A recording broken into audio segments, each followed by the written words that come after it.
Oi, Carol, tudo bem? Oi, Joab, tudo bem? E você, como é que tá? Também tô joia. Que bom falar com você mais uma vez. É sempre bom, ótimo. Conversar com um revolucionário. Obrigado por ter topado a ideia de bater esse papo. Gosto de conversar com você, te admiro e sei que vou ouvir coisas interessantes. Então, é por isso que eu queria falar com você, gravar essa conversa já há alguns dias. A gente até já vem falando sobre isso, sobre essa possibilidade, e eu fico grato de você ter topado a ideia. Nós estamos aqui hoje é 10 de abril de 2020 e a gente está passando um período bem difícil, aliás, muito difícil, né? De uma crise mundial de saúde, com o vírus aí se espalhando e alguns governantes querendo infectar todo mundo, querendo matar um monte de gente, fazendo contas aí de quantos vão morrer e qual o lucro que isso vai dar, né? O que é uma tristeza. E você queria ouvir de você, enquanto professora, filósofa, que a gente conversasse um pouco sobre isso e falasse também de problemas mais próximos da gente aqui, da questão de educação, das modalidades, enfim. Mas para quem não te conhece, conta um pouquinho aí sobre você. Então, Joab, primeiro, eu acho que eu gosto sempre de agradecer, né, e parabenizar. Já a segunda conversa que a gente faz, teve uma primeira sobre cinema e imagem, que foi muito legal, né? Foi mais leve, né? Essa vai ser mais tensa, eu acho. A outra foi mais assim, uma especulação teórica. Nós fizemos até, tive a oportunidade de ir com você e com a Silvia lá em Cruzeiro dos Peixotos fazer umas fotos. Foi um momento muito lindo, né? Que depois você pôs tudo isso no filme, que eu gosto bastante. Inclusive eu uso em algumas aulas Ah, que legal, que esse bom. material. Que legal. Eu adorei fazer aquilo com você, com a Silvia. Para mim foi maravilhoso. Foi bem legal. Então, mas assim, agradecer essa oportunidade, né? Que eu acho que conversar é um momento de uma singularidade, né, de uma troca. Eu acho que uma coisa que eu já tinha te falado e é importante dizer da importância dessa sua iniciativa de conversar sobre diversos assuntos com pessoas distintas, várias pessoas, como um modo de ocupação também, em termos de diálogo, das redes, né? Você produzir um material que é um material digital e que vai povoar, vai ocupar as redes para, além de tanto outros materiais de entretenimento, outros materiais que têm sido produzidos, mais um com possibilidade de conversa, né? De uma conversa livre, embora com reflexões, né? De perspectivas variadas, multiplicadas. Uhum. Mas essas perspectivas nos ajudam também a crescer enquanto seres humanos, né? Também a conviver com o diferente, com as ideias diferentes. O campo progressista ele é bem amplo e nós temos uma variedade enorme aí. O que eu particularmente não tolero é aquela coisa fascista mesmo, assim, das ideias que estão, inclusive, com os nossos governantes. E eles não estão só no campo das ideias, estão colocando em prática muitas teorias cruéis aí, né? Nós estamos sendo cobaias dessa coisa macabra. E é a partir disso também que eu queria conversar um pouco com você.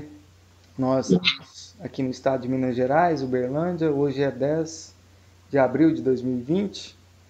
O governador já não está pagando os profissionais da educação, e a gente tem visto aí muita coisa acontecendo. Já as pessoas começando a passar dificuldades, inclusive os funcionários públicos mesmo, né? Funcionários do Estado. O discurso do novo parece que não é tão novo assim, né? O Romeu Zema, que se elegeu aí ao lado de Bolsonaro, prometeu algumas coisas, e nós estamos vendo só desmandos. Você, como é uma profissional da educação, eu queria que falasse um pouquinho disso. Mas desculpa, porque eu te cortei e você não terminou de se apresentar, né? Fala um pouquinho para as pessoas quem você é. Me desculpa, eu sou um pouco empolgado. Não, imagina. Eu sou professora, né, Joá? Professora do ensino médio na rede federal, no Instituto Federal do Triângulo Mineiro. Eu sou professora de filosofia, né?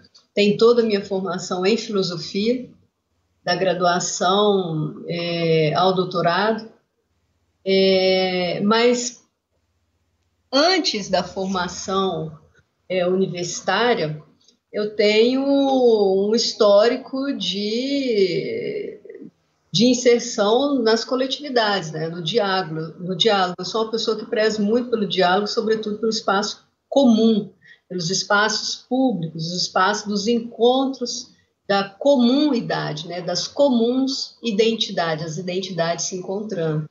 Então, eu acho que o diálogo ela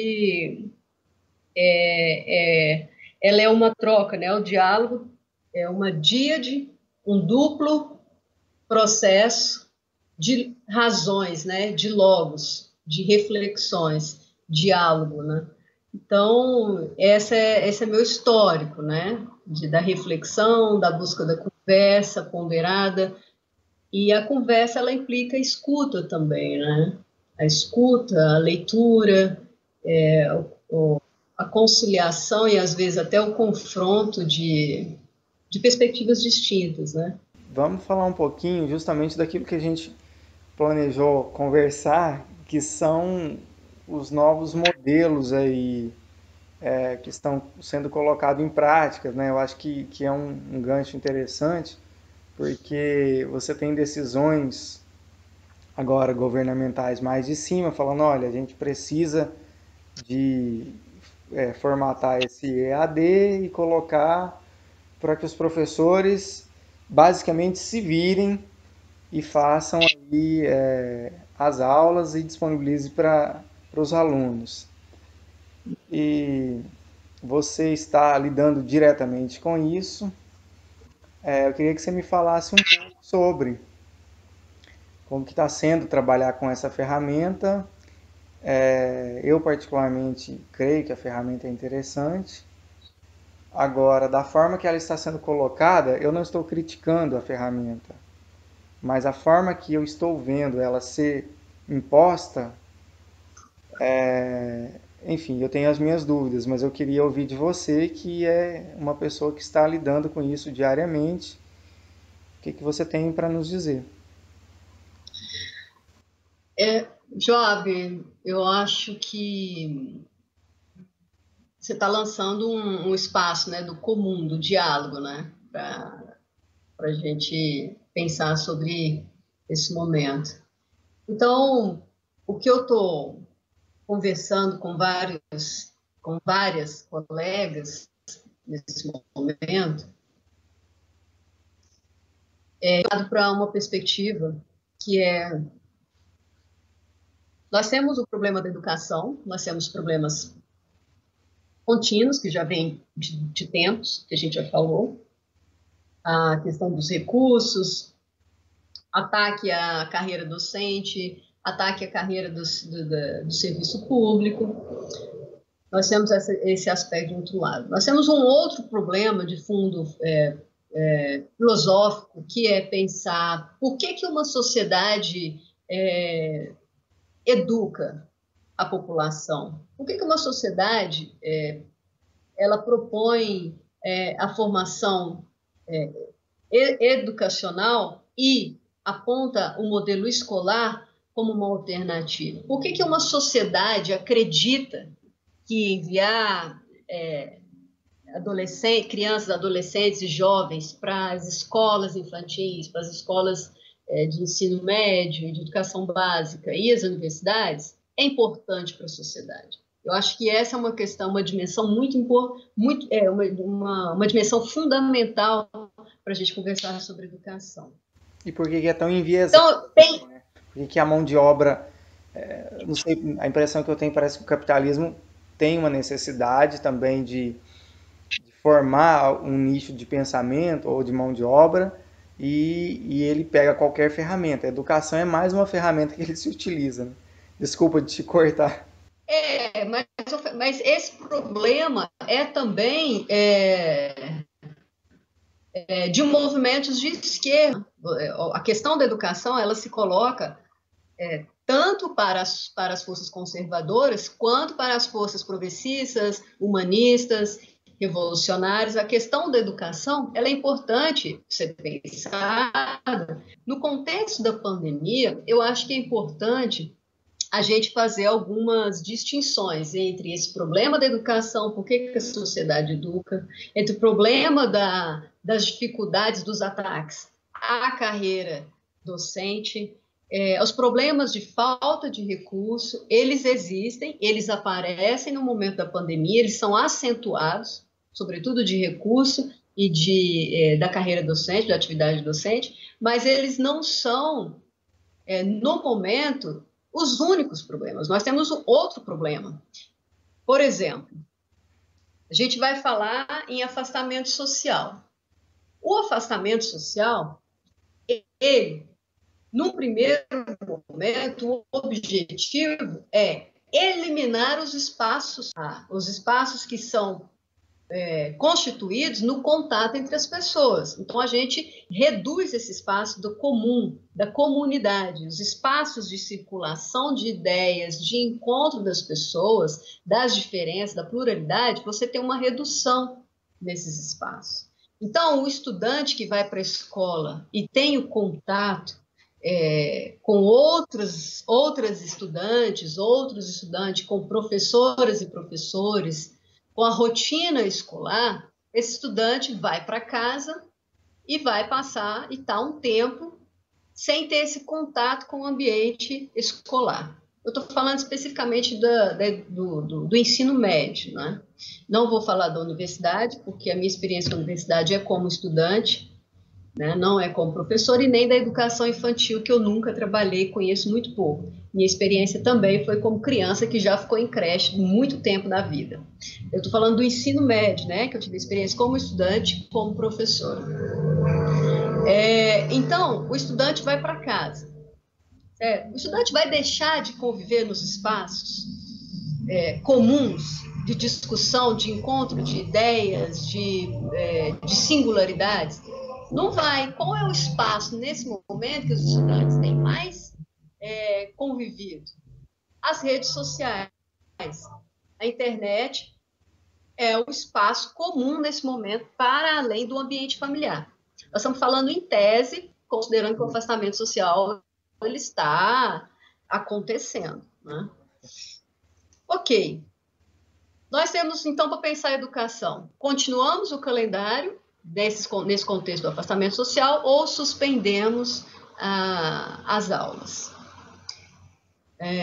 Na instituição onde eu dou aula, foi feita uma consulta por uma representante docente, uma professora. O que os professores achavam? O que eles queriam e que eles votariam? Pela suspensão ou pela continuidade? 75% das pessoas que votaram, se eu não estiver enganada, foram 99 docentes, votaram favoráveis à continuidade das aulas na modalidade de ensino de aulas remotas, de atividades remotas, usando as ferramentas digitais. 75%. Eu tomei a iniciativa de fazer uma consulta para as turmas que eu dou aula. Consulta já depois do distanciamento. Certo. E ontem que eu fechei, nós já estamos 2 semanas com aulas à distância. 89% das estudantes e dos estudantes opinaram no questionário pela continuidade das aulas remotas. Por quê? Porque nós temos uma opção, a opção que nos é apresentada: continuar o calendário ou suspender os calendários. Se suspende, em função de todos os normativos, nós vamos ter que repor. O calendário da educação básica, ele não é o mesmo calendário, a estrutura a dinâmica de uma escola de ensino médio, ela não é a mesma dinâmica das universidades. Sim. Né? Mas esse questionamento junto aos estudantes ou até aos professores também não se torna de alguma forma uma espécie já de cobrança, de colocá-los na parede, falar, olha, eu estou te perguntando aqui, mas se você optar por não aderir à continuação do calendário, você sabe as consequências. Você não acha que passa por esse caminho também? Eu estou fazendo só um papel de provocação também, enfim, para... Não, eu entendo. Ô Joab, se não for em termos da consulta, de saber o que uma comunidade dentro de uma instituição pensa, que eu chamaria isso, seria uma dimensão que é muito negligenciada por algumas pessoas que trabalham no serviço público e pela própria comunidade, em geral, que é a dimensão do controle social. Eu acho que quando a gente faz uma consulta, a consulta, você chega para um colega, para um pai, e pergunta o que você pensa sobre isso, e vários vão opinar, isso eu entendo como um controle social interno. Diante de uma decisão emergencial, você pergunta para as suas colegas o que elas pensam, para daí tomar uma decisão. Isso é uma espécie, uma ramificação do controle social, mas um controle social interno, ou seja, qual a direção que a instituição vai seguir, mas a partir não de uma decisão fechada entre alguém ou entre alguns que pensaram, mas uma decisão respaldada pela comunidade. Né? Então, você tem uma decisão a ser tomada. Ou você toma essa decisão sozinho, dentro de uma instituição, e isso acontece muito. Sozinho, eu digo, um corpo ali, um grupo, numa reunião, e apresenta um normativo, ou você faz uma consulta que respalde essa decisão. Né? Essa consulta você faz aos pares da comunidade. Todo mundo que está numa instituição, que fez a investidura numa instituição pública,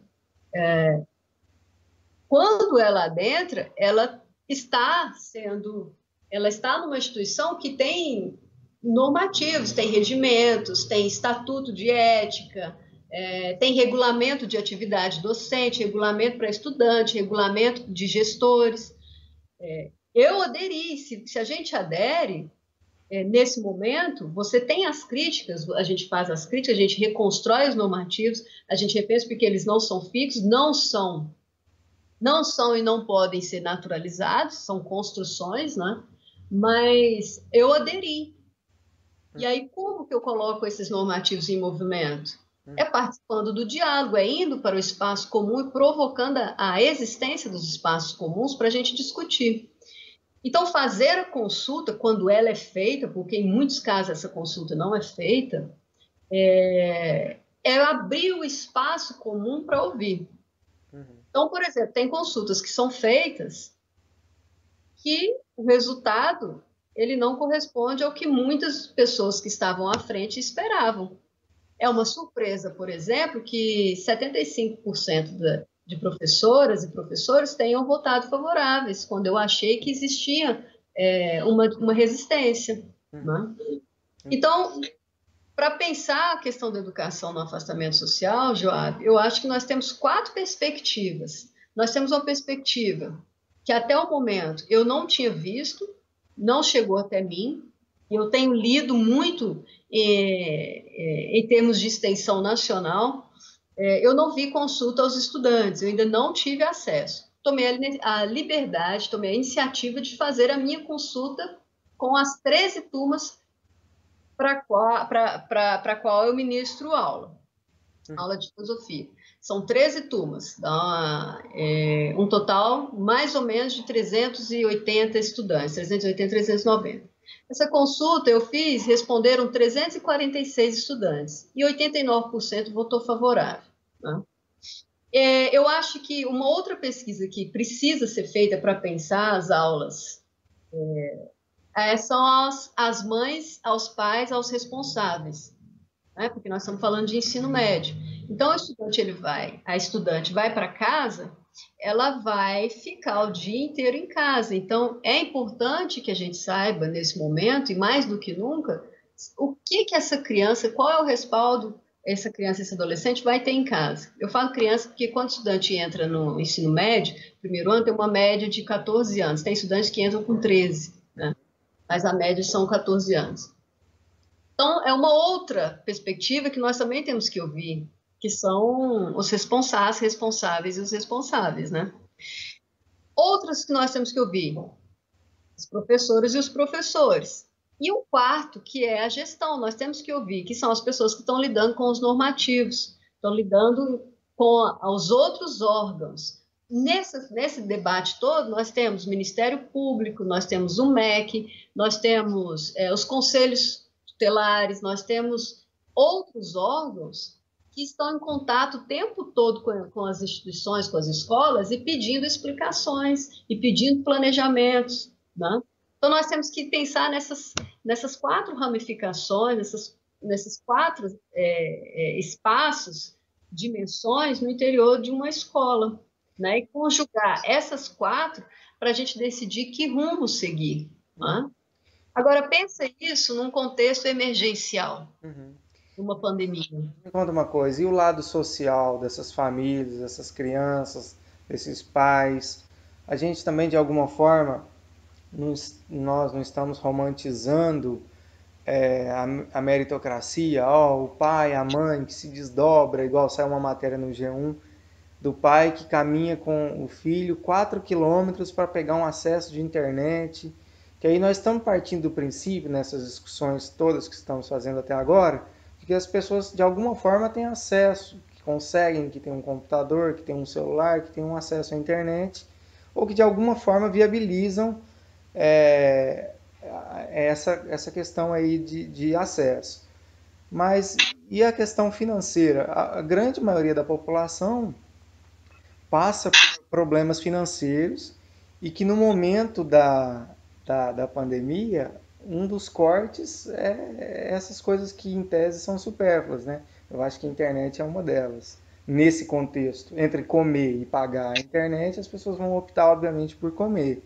Será se a gente não, com essa discussão também, dessa forma, a gente não estaria romantizando um pouco esses sofrimentos aí, essas dificuldades econômicas e financeiras das pessoas?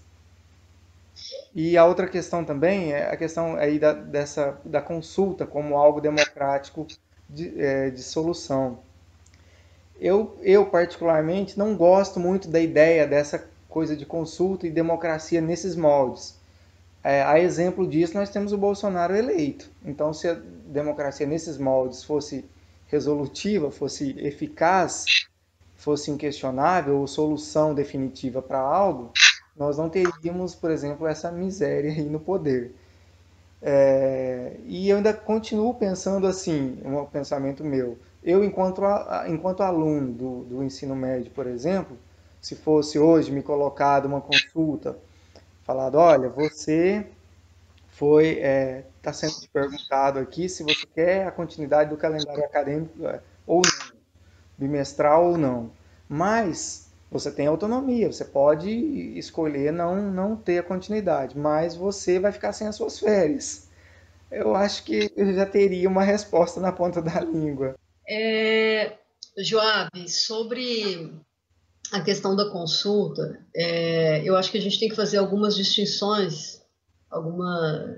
Eu sempre vou falar isso. Eu acredito muito na pontualidade, no micro.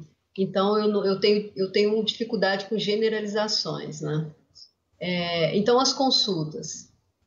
A consulta do processo eleitoral, ela se dá dentro de um formato, de um sistema eleitoral de fundo partidário, de recursos.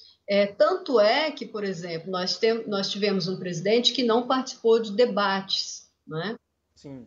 E a gente sabe, por vários motivos, nem vou ficar falando. Não é esse tipo de consulta que eu acredito no interior das instituições, sobretudo das instituições públicas e especificamente das instituições educacionais.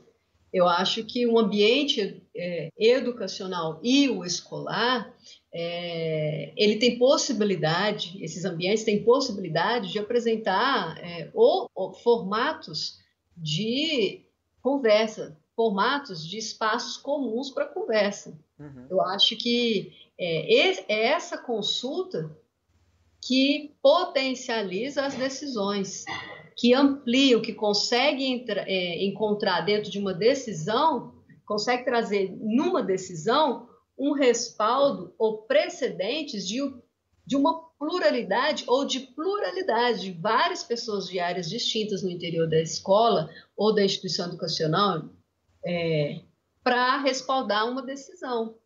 Então, eu acho que é importante a gente fazer essa depuração em termos de uso generalizado de termos, porque senão a gente pode incorrer num atrofiamento. Ah, então eu não vou falar de consulta, porque olha aí, a consulta, quando foi feita, ela dá errada. Um exemplo clássico na história da filosofia é a condenação ao julgamento do Sócrates. Uhum. Foi feito, foi legitimado por uma ágora, ele teve o processo da defesa e foi condenado à morte. Depois, Platão, outro filósofo, vem escrever e criticar a própria democracia pensada no tempo dele, que viu um pensador ser condenado à morte dentro de uma democracia direta, né? Embora tivesse, na época, toda a exclusão das mulheres, dos estrangeiros e parará, parará. Então, a consulta que eu falo é a consulta dessa perspectiva de quem está ali no dia a dia, construindo, que é aquela relação do micro e do macro que eu te falo. Né? E ela em algum momento, ela não converge com um combustível também, ou um fomento para a burocratização das coisas dentro das instituições? Se a gente pensar que os diálogos, que as conversas, elas são sempre referenciadas por pautas oficiais e que a gente conversa para resolver e dar respostas, soluções para um problema sempre, se a gente tiver esse referencial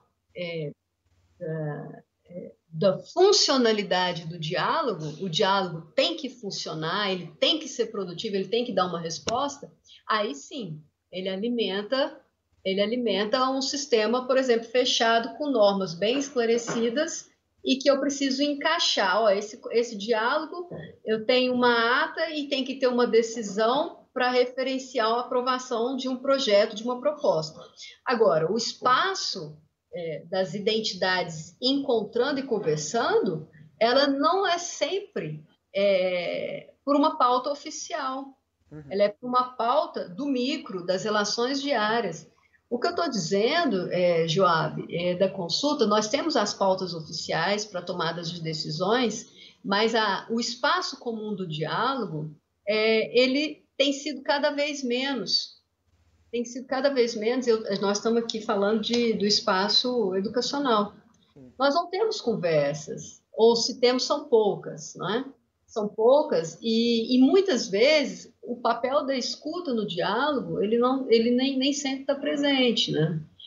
As reuniões são reuniões, convocações de reuniões para discutir, olha, nós temos que tomar uma decisão e dar uma resposta daqui 5 dias. Você não tem o diálogo de alimentação das relações. Né? Pensar, peraí, por que eu vou dar aula de mitologia grega? Peraí, por quê?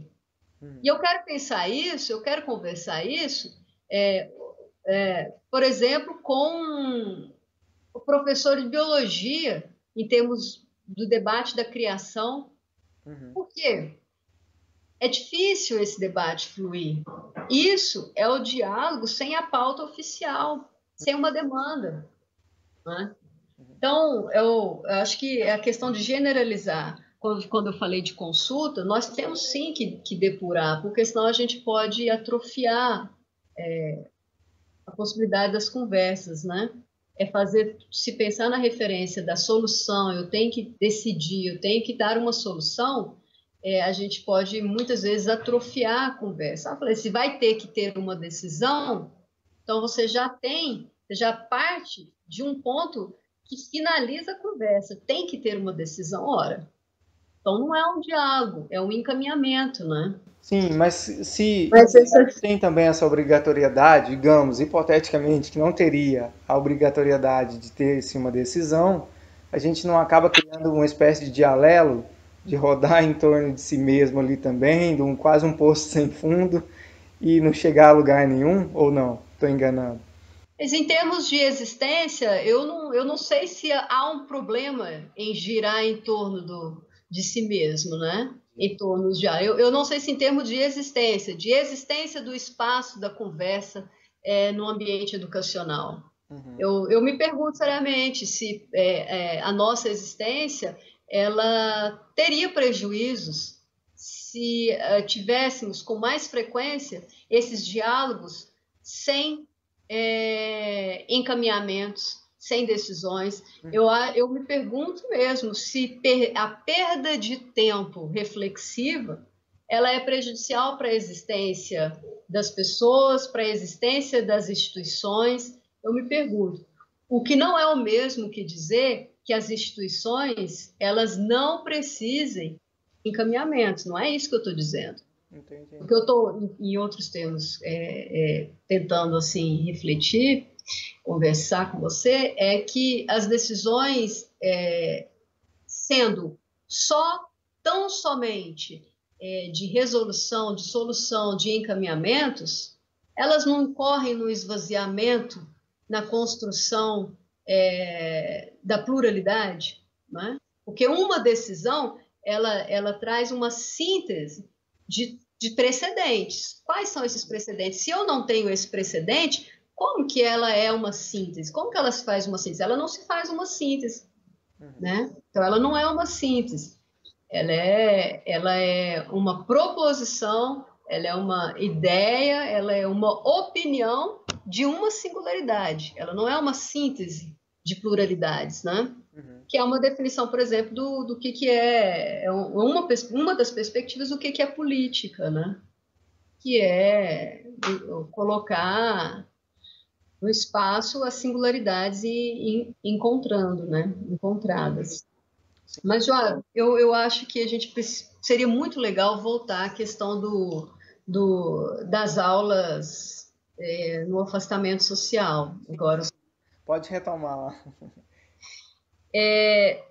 então, voltando ao raciocínio, as jovens e os jovens foram para casa. A pergunta que eu acho que surgiu para mim, professora, foi: eu não estou falando de andamento do calendário, não é essa questão que me preocupa. Tanto é que quando, dia 16 de março, quando estava começando a questão de algumas escolas já suspender as aulas, eu entrei em contato direto com a minha reitora e com o meu diretor e falei, olha, eu acho que as aulas têm que ser suspensas. Imediatamente falei para o meu diretor, por mim, inclusive se for para antecipar férias de julho, de janeiro, eu acho que é melhor do que todo mundo ficar agora convivendo nas salas de aula. Então, o problema para mim não é de calendário. O problema que eu tenho me colocado, a pergunta que eu tenho me colocado eu tenho quase 390 estudantes. Foram para casa. Suspendemos o calendário. E aí? E o espaço comum? E a conversa? Ah, Carol, mas o estudante não vai deixar de existir. Ele vai continuar, está convivendo com a família, vai continuar tendo acesso à internet. Ok. E qual é o conteúdo? Quais são as informações que esse estudante, essa estudante, ela tá inserida nesse momento? Estou só fazendo assim um cenário. Tira o ambiente escolar, tira professores, e esse estudante vai ficar em casa, afastado dos ambientes públicos, vai ficar em casa. Qual vai ser a convivência?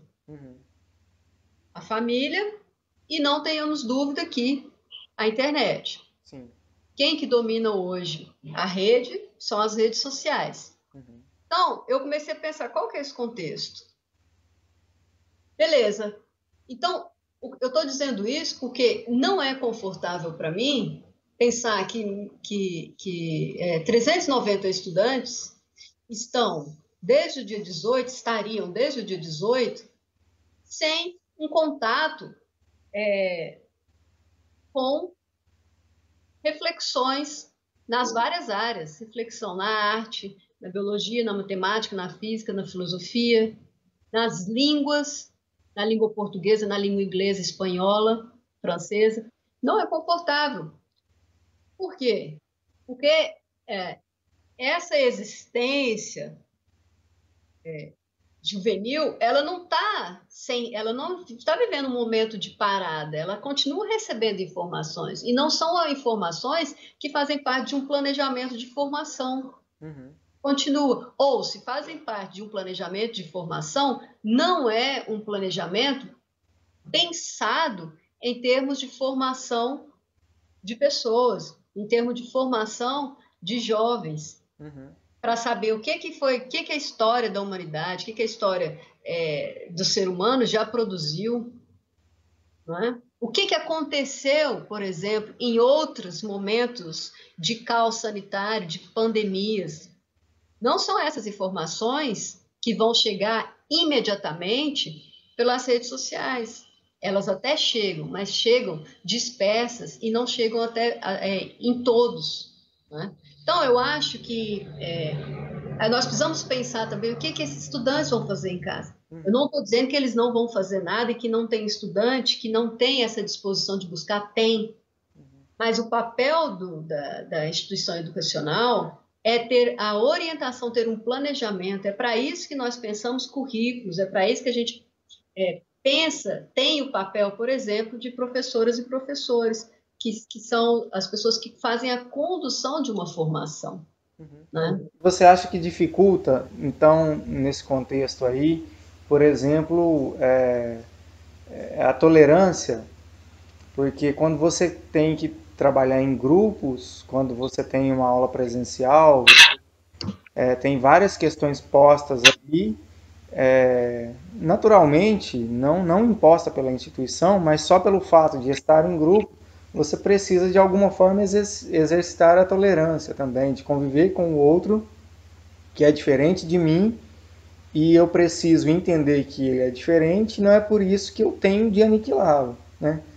Você acha que esse distanciamento ele ajuda a acentuar esse problema? Ele cria uma dificuldade aí, ele acentua essa dificuldade ou não? Joab, depois não vamos esquecer de voltar na questão da acessibilidade, do acesso à internet, que esse é um tema, um dos argumentos mais difíceis da gente pensar as aulas remotas. Sobre as perdas, os prejuízos, o que eu penso, né? Isso aqui em cima de leituras, de 2 semanas de experiência no ensino médio, dando aulas, ministrando aulas online. O que eu penso? O ensino remoto, essas atividades remotas, que não é a EAD, isso que nós estamos fazendo, não é a EAD. A EAD ela tem uma outra proposta de um aprendizado que ele não é simultâneo, não é professor aqui ao vivo dando aula e o aluno sentado lá cumprindo os horários que foram estabelecidos para aulas presenciais. A EAD ela tem figuras de tutoria, de professor conteudista, professor auxiliar, fóruns de conversa. Não, isso que nós estamos fazendo não é EAD, nós estamos fazendo... É planejada para isso, né? Ela tem uma outra perspectiva e que nós podemos questionar essa modalidade de ensino, nós podemos pensar ela, mas não pensar, trazer EAD agora para esse contexto e dizer, olha, EAD não funciona, porque nós não estamos fazendo EAD. Nós estamos fazendo aulas online, aulas remotas, mas não é EAD. Então, para mim, qual que é a perda para o ensino médio agora, dessas aulas remotas?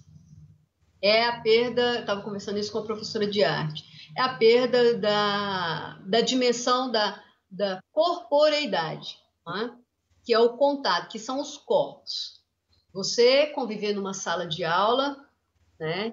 E você ter um um corpo instalado em relação com os vários outros corpos. Isso implica várias questões na formação de qualquer ser humano, de indivíduos. Beleza, essa é uma questão que você apontou, você chamou isso sobre a tolerância. Acontece que o universo virtual do digital, ele também tem a sua corporeidade. Eu não estou dizendo que ele substitui a presença física dos corpos, até porque no digital, no virtual, nós temos alguns sentidos trabalhando, e no presencial nós temos outros, ou se não todos os sentidos trabalhando. O digital acentua alguns sentidos, né? Por exemplo, no digital nós temos uma redução quase a zero, aí vai depender das várias conjugações. Eu estou vendo a sua imagem e estou sentindo o cheiro do almoço. Eu estou sentindo, mas o cheiro que eu estou sentindo está sendo uma composição entre o meu sentido da visão e o que eu estou pegando aqui nesse ambiente. Não estou pegando o que está aí no seu ambiente ou o que está decorrendo do encontro dos nossos corpos. Então, o sentido olfato, por exemplo, ele é reduzido na corporeidade visual. Mas o sentido da visão, ele é aguçado. Uhum. Pode ser trabalhado. Então, nós temos diferentes corporeidades.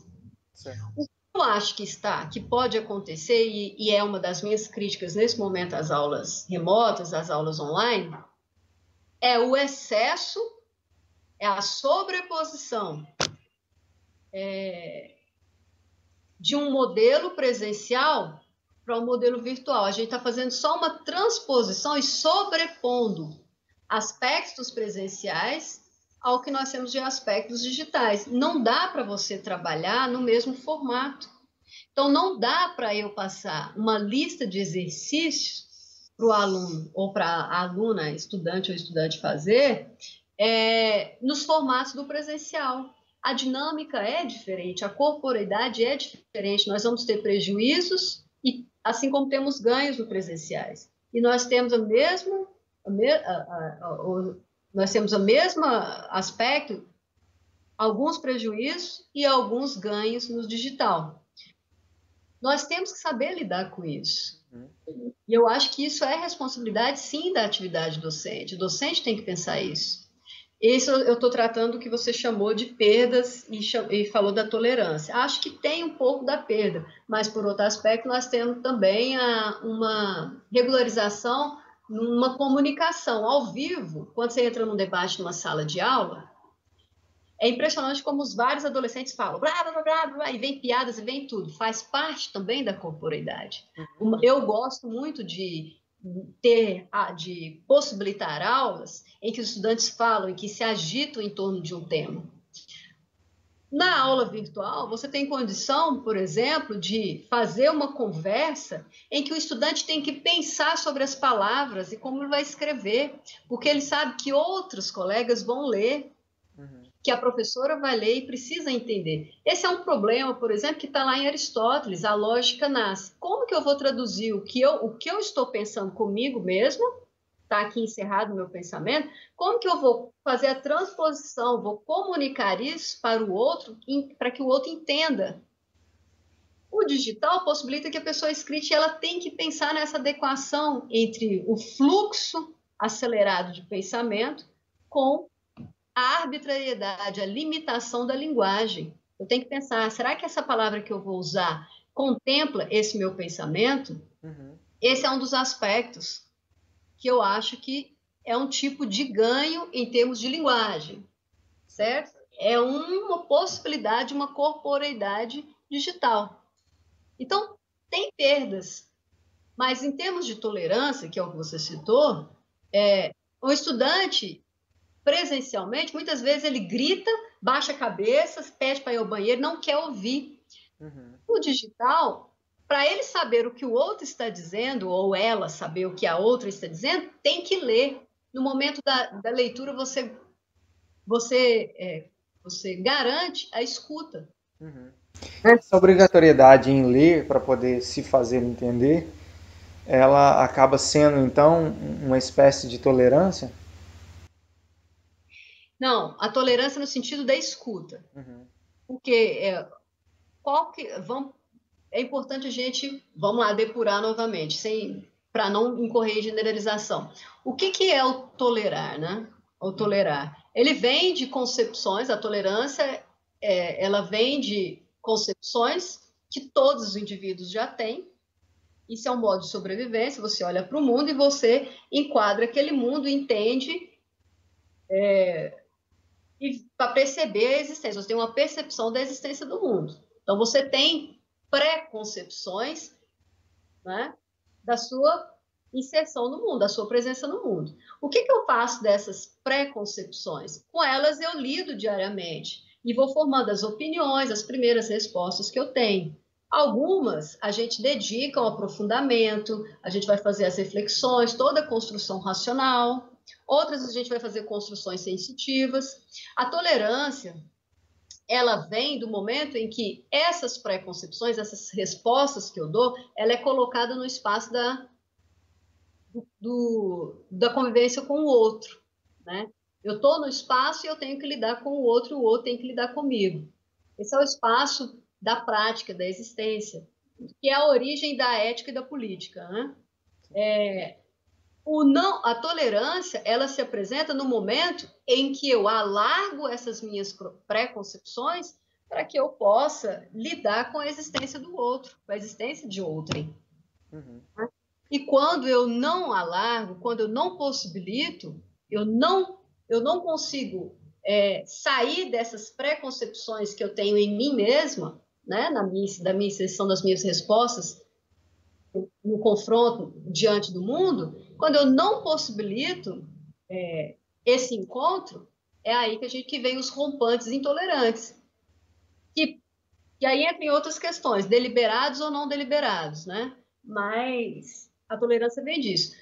Ou seja, a tolerância, ela tem esse processo da escuta. Olha, assim, uma pessoa intolerante, para mim, uma existência, um ser intolerante, é marcado muito pela falta da escuta, pela não possibilidade de alargar o em si mesmo diante do outro. Você não consegue dar o sentido de existência para o outro.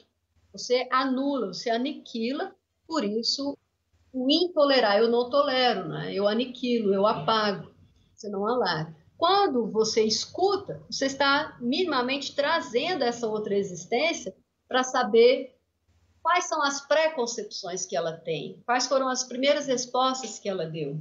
Né? Nesse sentido que eu falo da importância da escuta para a gente conversar sobre tolerância, né? Uhum. Vamos falar um pouquinho aí sobre a questão dos acessos para esse novo modelo aí imposto agora nessa situação, para a gente já ir caminhando para a conclusão. Temos já alguns bons minutos aqui desse bate-papo gostoso. Mais uma vez te agradeço por essa disponibilidade sua, estou considerando maravilhosa aqui, adorando ouvir. Fala demais, né? Professora, estudante de filosofia, professor, estudante de filosofia, em casa, lendo, escrevendo, lidando com dados, elaboração de aula, vai dar, se deixar, vai dar 5, 10 horas de gravação. É maravilhoso te ouvir, Carol. Ô Joab, o argumento da acessibilidade, né? O que eu estou dizendo, que é importante falar, eu não sou favorável ao afastamento e à suspensão do calendário escolar. Eu não sou favorável, eu acho que as aulas elas precisam continuar em função, sobretudo, do que eu te disse, do afastamento que incorre num isolamento social de jovens, né? Eu não sou favorável. Principalmente em função desse aspecto. Não estou preocupada com o calendário vai acabar, vai ter isso, mas não é esse o meu argumento principal. Quando eu coloco isso para algumas colegas e alguns colegas, nós temos alguns argumentos contrários, que são argumentos muito importantes e que eu partilho, não em totalidade, mas boa parte eu concordo. Primeiro, que é a questão da acessibilidade. Acessibilidade do estudante. Nós temos a garantia do ensino gratuito no ensino primário, fundamental e o ensino médio. Beleza. Então, nós temos primeiro essa garantia. Então, todos os estudantes têm que ter acesso. É o primeiro problema que essas aulas remotas vai ter que lidar no retorno das aulas presenciais, porque os estudantes que não tiveram acesso, eles têm o direito de ter acesso. E é legítimo e é importante isso. É uma conquista nossa. Ok. Agora, qual que é a principal fala que eu escuto? Tudo bem, Carol, as aulas você defende a continuidade do calendário, né? A não suspensão, dizendo que os estudantes vão ficar afastados, à mercê de articulações de massa nas redes sociais, parará, parará, parará. Ok. Mas a estudante ou o estudante que não tem computador em casa, não tem celular, não tem internet em casa, o estudante que está numa casa com 7, 8 pessoas, e essas pessoas todas têm que dividir um computador que tem. Suponhamos que dessas 8, 4 sejam estudantes e também estão tendo aulas online. São todos argumentos que têm que ser postos e postos com veemência. Eles não podem deixar de ser ditos, não podem ser negligenciados. Mas eu faço uma ressalva. A questão do acesso, ele não é um argumento de metodologia educacional.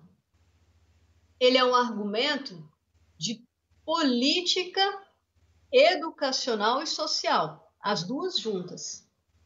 Então, eu não posso invalidar uma metodologia na educação utilizando, ou não é que eu não posso, né?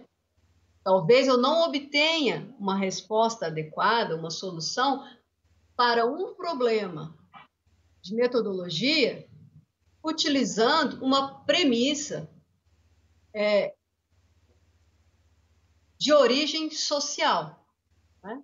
E aqui eu não estou nem dissociando a educação de questões sociais, que é outro debate. Por que eu estou falando isso, Joab? Porque uma coisa é eu falar, e os alunos estão dizendo isso e eu concordo. Eu não posso fazer a transposição de aulas presenciais, que os alunos têm 8 aulas por dia, 10 aulas por dia, e colocar isso no computador e para o aluno ficar sentado de 8 horas em média. Não posso. Esse é um problema de metodologia. Certo? Agora, do acesso, quando eu falar, nós temos que suspender as aulas porque nós temos estudantes que não têm acesso à internet por falta de computador, O que que eu penso disso? A inclusão, e aí então vamos pegar o problema social vinculado com a educação, nós temos que fazer uma inclusão afirmativa. Eu, Carol, não defendo, até pelas minhas linhas de pesquisa, eu tenho pavor de dialéticas negativas. Né? Eu tenho pavor do não.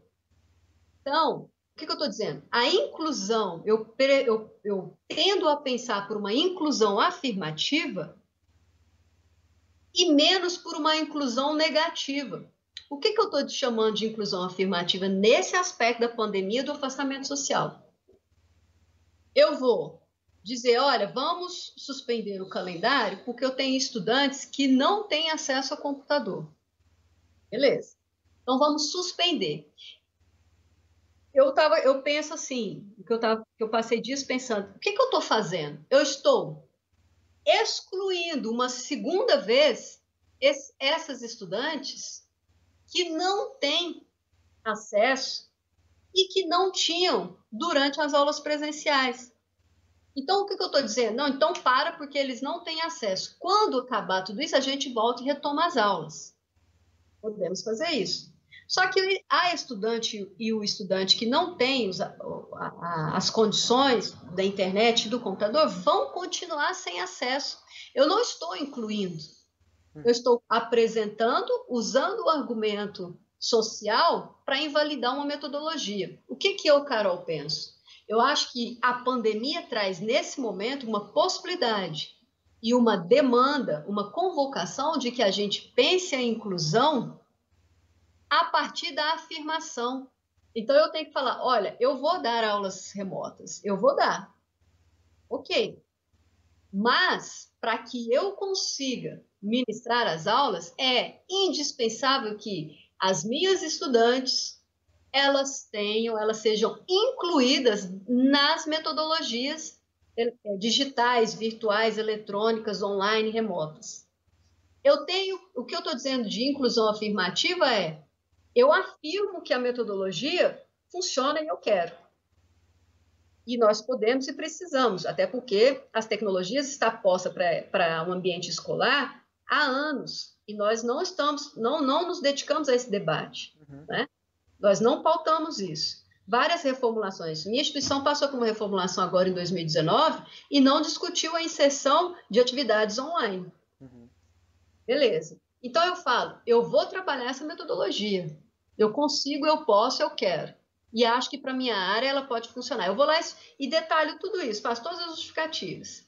Mas eu digo, para que eu faça isso, todas as estudantes e os estudantes têm que ter acesso. O que eu estou dizendo é, nós temos as condições agora de exigir para gestões, para direções, para ministérios, para congresso, para as instituições, para os órgãos que estão apresentando essa possibilidade e inserindo essa possibilidade, que tem que incluir os estudantes. E aí é fazer o quê? As políticas assistenciais estudantis. Eu tenho que colocar um computador e dar o computador em forma de assistência para estudante que não tem. Eu tenho que fazer os convênios e fazer o financiamento do acesso à internet com a necessidade de transmissão de dados para assistir vídeo, para assistir aulas online. Eu tenho que fazer a política assistencial educacional chegar. Agora, se eu falo que não, vou suspender o calendário, ok, eu estou fazendo uma inclusão, eu estou dizendo, eu vou parar o que eu estou fazendo, porque os outros estudantes não têm acesso, eles têm o direito. Só que eu não estou incluindo esses estudantes. Eu estou deixando eles lá. Vão parar tudo. E você também vai parar, porque você não tem. Então, para de todo mundo. Agora, uma coisa que eu fiquei pensando, por que é que eu nunca vi essa discussão? Estou falando as pessoas com quem eu vi, as pessoas que falaram do acessibilidade.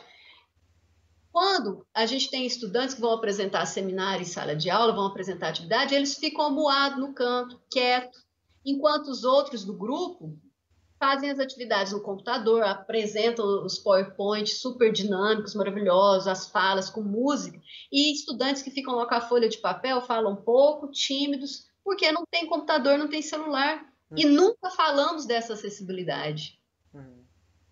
Eu acho que nós também precisamos pensar sobre isso. Será que nós não temos agora? Será que a gente não está diante de um momento de usar a própria determinação para provocar uma ampliação das políticas assistenciais?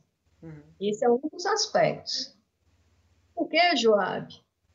Não dá para eu falar não vou fazer porque eu quero incluir, eu não quero excluir estudante. Quando eu falo não e paro as atividades, eu estou dizendo, olha, você não está incluso nesse formato e por você não estar incluso, esse formato vai ser parado, vai ser suspenso. É diferente você dizer, olha, você não está incluso, mas olha aqui, toma o computador, você tem condições cognitivas, intelectivas para acompanhar. O problema não é seu, o problema é só do instrumento. Então, toma o instrumento, toma as condições e vem para a aula. Você está nesse coletivo, você é desse coletivo. Eu estou partindo disso. Agora, para a gente fazer isso, demanda o quê? Planejamento. E planejamento rápido, porque a pandemia está aí. Já são 2 semanas na minha instituição que nós estamos dando aula. Então, essa inclusão afirmativa, eu acho interessante na medida de que ela propõe, vou usar um jargão, uma coisa mais popular, mas ela não procura nivelar por baixo, né?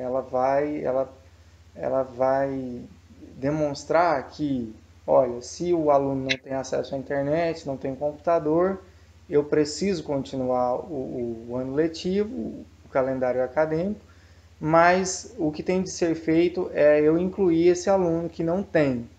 Eu concordo plenamente que o ideal seria isso mesmo, mas nós esbarramos aí em inúmeros problemas, inúmeros mesmo.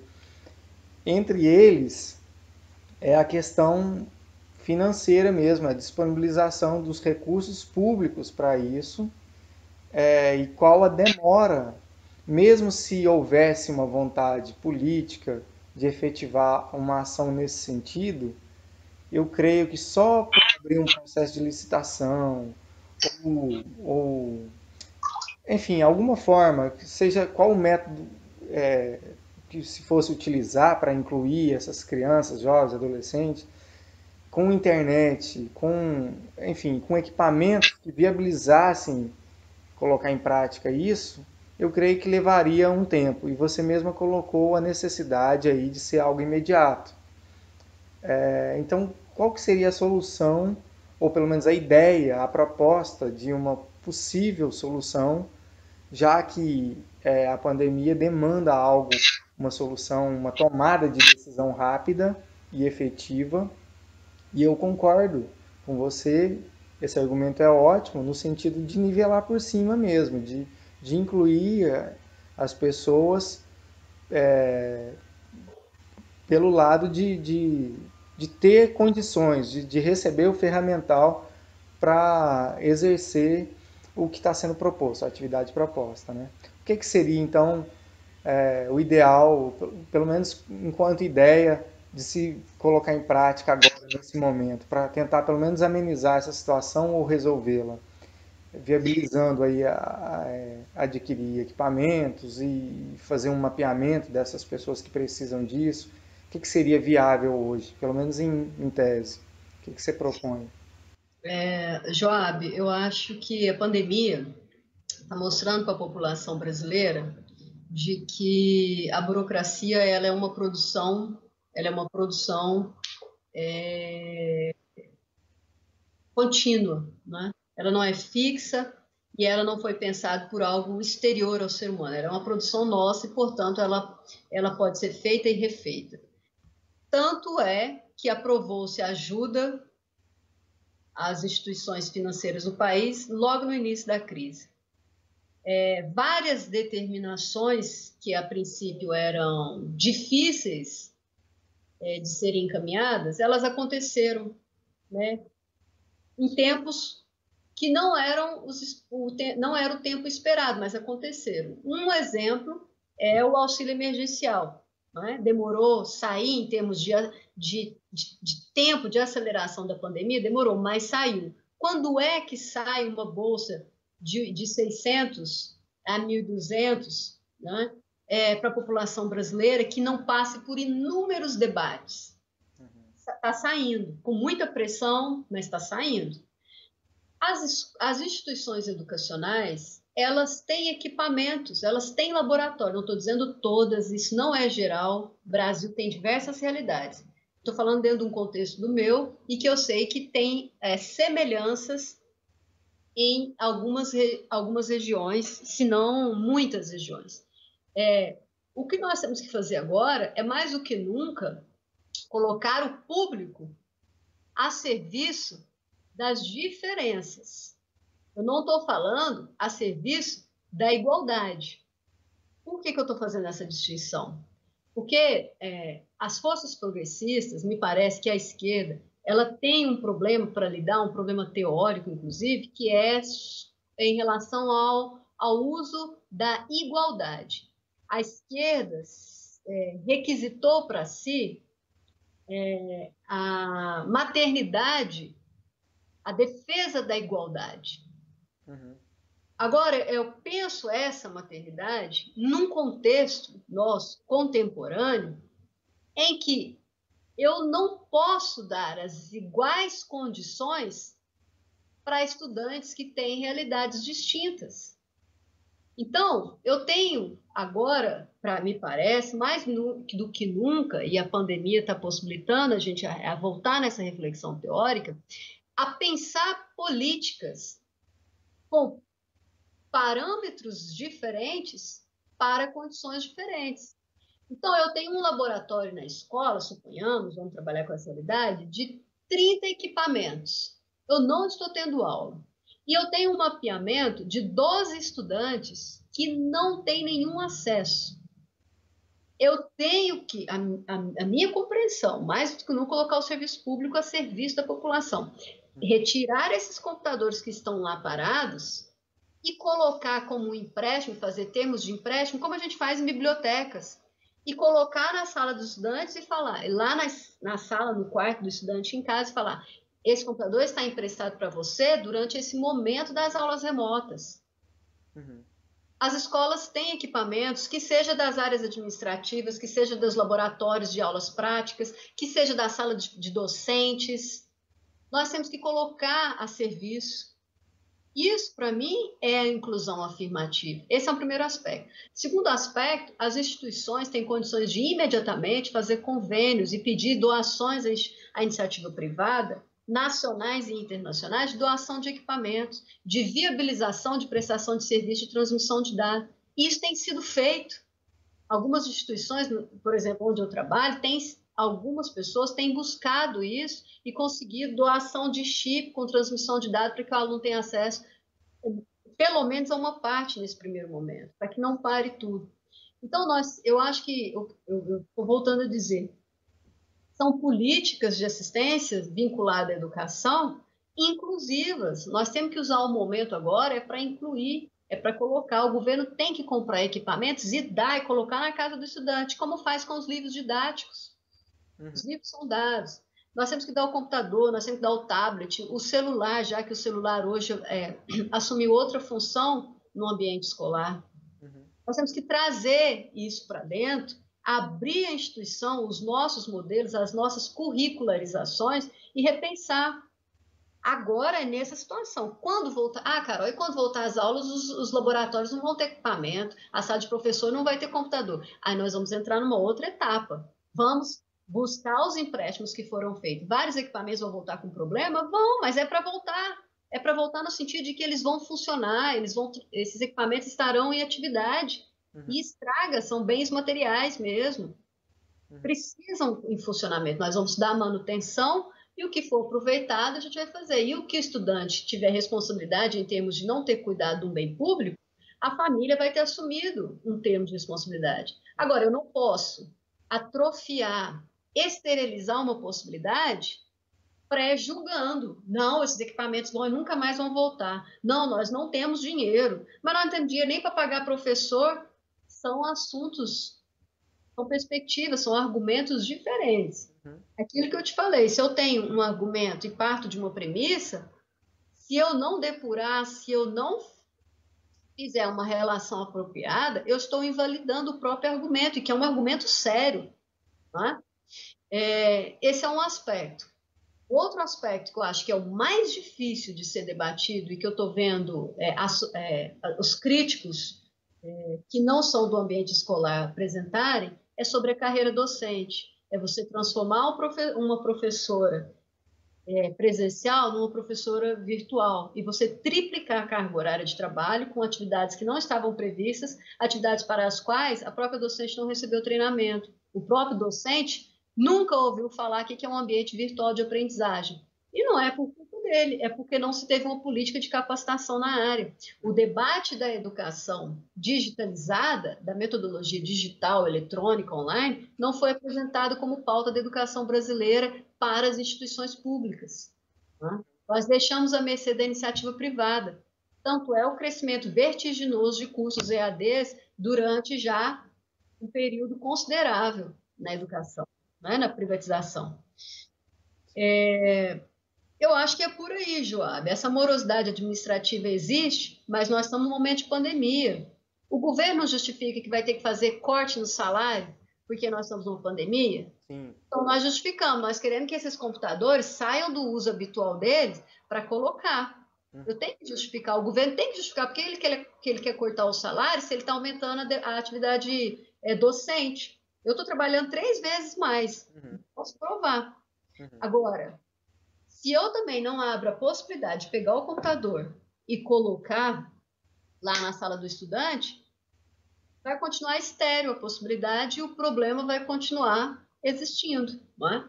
Te agradeço demais por esse papo. Tem alguma coisa que você gostaria de colocar, de falar, que eu não te perguntei? Enfim, fica à vontade. Não, assim, o Joab, eu acho que o debate, uma conversa muito legal que esse momento traz para gente e que eu gostaria de sentar e conversar mais sobre isso, é, é uma questão fundante da educação, que é o papel do corpo, né? A corporeidade na educação, porque nós estamos num entre, né? Nós estamos no entre o presencial e o ensino numa metodologia digital, digitalizada, né? Como que é o corpo? Como que fica o corpo, né? E nós temos várias questões para tratar disso. Os argumentos políticos, educacionais, sociais, os argumentos administrativos. Se a gente suspende o calendário, como é que nós vamos justificar, por exemplo, contrato de temporários substitutos designados aos trabalhadores terceirizados dos serviços auxiliares, repografia, segurança, limpeza? Isso tudo tem que ser levado em conta quando a gente pensa também na suspensão das aulas, né? E o debate da filosofia da educação, que eu gostaria, que eu acho que é um momento muito legal de produção reflexiva agora, é pensar o papel do corpo, né? Que é a formação dos sentidos e formação do intelecto nesse momento, né? Para pensar. E isso abre um debate que a esquerda é muito boa. Os movimentos progressistas são muito bons e sempre puxaram esse debate, que é os currículos educacionais, né? É nesse momento que a gente vai conseguir rever várias contradições do currículo das escolas. Esse debate ainda eu não vi ele sendo posto. Eu digo, não vi com as pessoas que eu estou conversando, né? Tem produções e produções girando no mundo agora. Eu ainda não vi, mas é um debate a se pensar, né? Sim, é uma E questão. entre eles, onde está o corpo agora, né? O corpo que, como diz o filósofo da necropolítica, o corpo que se transformou numa arma, né? Quando eu decido ir para a rua, eu estou colocando meu corpo como uma arma. Eu posso transmitir um vírus ou eu posso receber um retorno disso, né? E ficar doente, enfim. E o corpo no processo educacional agora? Qual que é o papel dele? O corpo na aula presencial e a corporeidade presencial e a corporeidade agora no universo digital. Eu acho que isso é muito interessante, né? Sim. Enfim, Uma... obrigada, viu? Ou eu que te agradeço. Espero que possamos fazer outras vezes, falar também de assuntos um pouco mais leves, né? Vamos falar de fotografia também, fazer outras coisas aí. Obrigado, Carol.